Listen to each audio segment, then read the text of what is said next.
ಬಡವರಾಗಿರೋದು ವರನ ಶಾಪನ? ನನ್ನ ಪ್ರಕಾರ ಹೇಳೋದಾದರೆ ಒಂದು ವರ ಅಂತ ಅನ್ಸುತ್ತೆ.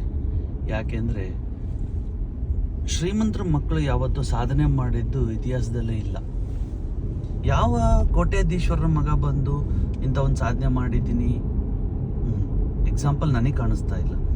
ಆದರೆ ಕೋಟ್ಯಾಧೀಶ್ವರಾಗಿರೋ ಎಲ್ಲರೂ ಕೂಡ ಹುಟ್ಟುತ್ತಲೇ ಬಡವರಾಗಿದ್ದವ್ರು. 85% ಜನ ಇವತ್ತು ಶ್ರೀಮಂತರು ಕೋಟ್ಯಾಧೀಶ್ವರರು ಝೀರೋದಿಂದ ಬೆಳೆದವರು. ಅವರು first level leaders, first level ಶ್ರೀಮಂತರು ಅಂತ ನಾನು ಹೇಳ್ಕೊತೀನಿ.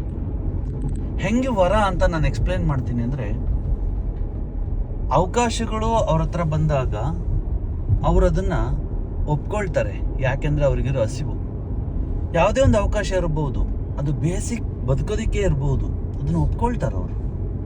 ಎರಡನೇ ಹಂತದಲ್ಲಿ ಅವ್ರು ಬೆಳಿಬೇಕಂತ ಹೊರಟಾಗ ಒಂದಷ್ಟು ಅನುಮಾನಗಳು ಜನ ಮಾಡೇ ಮಾಡ್ತಾರೆ. ಸಮಾಜ ನಮ್ಮನ್ನು ಒಪ್ಪಬೇಕು ಅಂತ ಹೇಳಿದ್ರೆ ಸಮಾಜ ನಮ್ಮನ್ನು ಅನುಮಾನಿಸ್ಲೇಬೇಕು ಮೊದಲನೇದಾಗಿ. ಯಾಕೆಂದರೆ ಇವನಿಗ ಸಾಮರ್ಥ್ಯ ಇದೆಯಾ, ಇವನಿಗ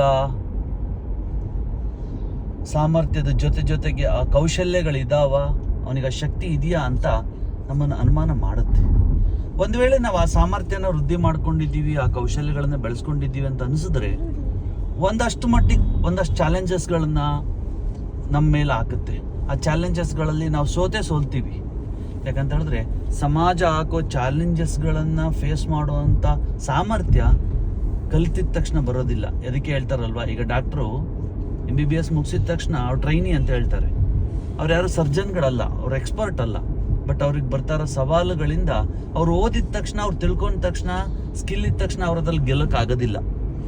ಆ ಸಮಸ್ಯೆಗಳನ್ನು ಫೇಸ್ ಮಾಡಿ ಅವರ ಸಾಮರ್ಥ್ಯನ ವೃದ್ಧಿ ಮಾಡ್ಕೊಬೇಕು. ಸೇಮ್ ಅದೇ ಥರನೇ ನಮ್ಮಂಥ ಸಾಮಾನ್ಯ ಶ್ರೀಮಂತರ ಆಗಬೇಕು ಅನ್ನೋ ಕನಸಿರೋರಿಗೆ ನಮ್ಮಂಥ ಸಾಮಾನ್ಯ ಬಡವ್ರ ಮಕ್ಳುಗಳಿಗೆ ಬರೋದು ಮೊದಲು ಚಾಲೆಂಜ್. ಯಾವಾಗ ನಮ್ಮ ಸ್ಕಿಲ್ ಇದೆ, ನಾಲೆಡ್ಜ್ ಇದೆ, ನಾವು ಆ ಚಾಲೆಂಜನ್ನು ಫೇಸ್ ಮಾಡ್ತೀವಿ, ಸೋಲ್ತೀವಿ ಕೂಡ. ಅವಾಗ ಅವಮಾನ ಮಾಡ್ತಾರೆ ನಮಗೆ ಸಮಾಜದಲ್ಲಿ. ಫಸ್ಟ್ ಅನುಮಾನ ಮಾಡ್ತಾಯಿದ್ರು, ಈಗ ಅವಮಾನ ಮಾಡ್ತಾ ಇದ್ದಾರೆ. ಆದರೆ ನಾವು ಒಳಗಡೆಯಿಂದ ಗಟ್ಟಿ ಆಗೋದು ಅಲ್ಲೇನೆ. ಜ್ಞಾನ ತಗೊಳ್ಳುವಾಗ, ಸ್ಕಿಲ್ ಡೆವಲಪ್ಮೆಂಟ್ ಮಾಡ್ಕೊಳ್ಳುವಾಗ ನಮಗೇನು ಒಳಗಡೆಯಿಂದ ಗಟ್ಟಿಯಾಗೋ ಅವಶ್ಯಕತೆನೇ ಬರೋದಿಲ್ಲ. ಬಟ್ ಯಾವಾಗ ಸವಾಲುಗಳು ಬರ್ತದೆ, ಆ ಸವಾಲುಗಳನ್ನು ಫೇಸ್ ಮಾಡುವಾಗ ನಮ್ಮ ಒಳಗಡೆ ಆ ಸಾಮರ್ಥ್ಯ ಗಟ್ಟಿ ಆಗುತ್ತೆ. ಒಂದು ವೇಳೆ ಆ ಸಾಮರ್ಥ್ಯ ಗಟ್ಟಿ ಆಯಿತು ಅಂತಂದರೆ ನಾವು ಇನ್ನೂ ದೊಡ್ಡ ಚಾಲೆಂಜ್ಗಳಿಗೆ ಮೈ ಒಡ್ಡುತ್ತೀವಿ, ಡಿಸೈಡ್ ಮಾಡ್ತೀವಿ ಅದನ್ನು ಮಾಡಬಹುದು ಅಂತ. ಖಂಡಿತ ನನಗೆ ಗೊತ್ತು, ಆ ಸಾಮರ್ಥ್ಯಗಳನ್ನು ನಾವು ಒಗ್ಗೂಡಿಸಿ ಪ್ರಯತ್ನ ಪಟ್ಟರೆ ಖಂಡಿತ ಅದನ್ನು ನಾವು ಗೆಲ್ತೀವಿ, ಯಶಸ್ಸು ಗಳಿಸ್ತೀವಿ. ಆವಾಗ ಬರುತ್ತೆ ನಮ್ಮ ಎದುರುಗಡೆ ಸಮಾಜ ಸನ್ಮಾನದ ಹಾರಗಳನ್ನು ಇಟ್ಕೊಂಡು. ಅದೇ ಸಮಾಜ ನಮ್ಮನ್ನು ಅನುಮಾನ ಮಾಡಿತ್ತು, ಅದೇ ಸಮಾಜ ನಮ್ಮನ್ನು ಅವಮಾನ ಮಾಡಿತ್ತು, ಅದೇ ಸಮಾಜ ಸನ್ಮಾನ ಮಾಡುತ್ತೆ, ನಮ್ಮ ಜೊತೆ ನಿಲ್ಲುತ್ತೆ. ಈ ಭರವಸೆ ಏನಂತ ಹೇಳಿದ್ರೆ, ನನ್ನ ಜೊತೆಗಿದ್ದವರು, ಸಾಮಾನ್ಯ ವ್ಯಕ್ತಿ ನೀನು, ನಮ್ಮ ಥರನೇ ಇದ್ದವನು, ನೀನು ಬೆಳೆದಿದ್ದೀಯ ಅನ್ನೋ ಒಂದು ಪುರಸ್ಕಾರದ ಜೊತೆ ನಮ್ಮ ಎದುರುಗಡೆ ಬರುತ್ತೆ. ನನಗದು ಕಾಣ್ತಾ ಇದೆ. ಇವತ್ತು ಮೋದಿಕೆರಲ್ಲಿ ಸಾಕಷ್ಟು ಜನ ಇನ್ವಾಲ್ವ್ ಆಗ್ತಾ ಇದ್ದಾರೆ, ಜ್ಞಾನ ತಗೊಳ್ತಾ ಇದ್ದಾರೆ, ಸ್ಕಿಲ್ ಬೆಳೆಸ್ಕೊತಿದ್ದಾರೆ. ಆದರೆ ಚಾಲೆಂಜಸ್ಗಳು ಕೂಡ ಬರ್ತಾ ಇದೆ. ಒಂದಲ್ಲ ಒಂದು ರೀತಿ ಚಾಲೆಂಜ್. ಸುಮ್ಮನೆನಾ ಯಾರೋ ಒಬ್ಬ ಗೌರ್ಮೆಂಟ್ ಎಂಪ್ಲಾಯ್ ಪಾರ್ಟ್ ಟೈಮಲ್ಲಿ ಬಿಸ್ನೆಸ್ ಮಾಡ್ದ, ಒಂದಷ್ಟು ಸಂಪಾದನೆ ಮಾಡ್ದ ಅಂದ ತಕ್ಷಣ ಅವನಿಗೆ ಸಮಸ್ಯೆ ಬರಬಾರ್ದ? ಅವನ ಹತ್ರ ಸ್ಕಿಲ್ ಇದೆ, ನಾಲೆಡ್ಜ್ ಇದೆ ಅಂದ ತಕ್ಷಣ ಅವನಿಗೆ ಸಮಸ್ಯೆ ಬರಬಾರ್ದ? ಖಂಡಿತ ಬಂದೇ ಬರುತ್ತೆ. ಆ ಸಮಸ್ಯೆನ ಫೇಸ್ ಮಾಡಿ ಅವ್ನು ಯಾರೇ ಇರ್ಬೋದು, ಸ್ಟೂಡೆಂಟ್ ಇರ್ಬೋದು, ಹೌಸ್ ವೈಫ್ ಇರ್ಬೋದು, ಯಾರೇ ಇರ್ಬೋದು, ಆ ಸಮಸ್ಯೆಗಳನ್ನು ಫೇಸ್ ಮಾಡ್ತಾ